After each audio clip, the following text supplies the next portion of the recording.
أعزائي متابعين قناة واتس كورة، النهاردة معانا خبر كبير جدا. طبعا تمت صفقة اونانا حارس مرمى منتخب الكاميرون وانتر ميلان لمانشستر يونايتد.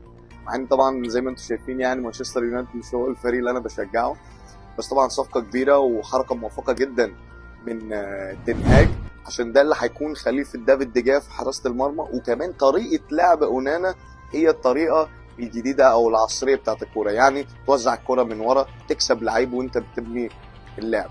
واكتر من كده كمان اونانا شخصية كبيرة وهيساعد مانشستر يونايتد في اهدافها اللي جايه. وطبعا ماجواير اللي هو ما بقاش كابتن، معرفش لو انت شفت برضو اونلاين، قال ان قرار النادي هو ان هو مش هيكمل معاهم ككابتن الفرقه. وانا افتكر ان يا اما برونو فرنانديز يا اما ممكن حتى لوك شو لو هم عايزين يحطوا واحد مثلا انجليزي يعني في الفريق يبقى معاه الكابتنه. وهي دي الاخبار عن الصفقات والدوريات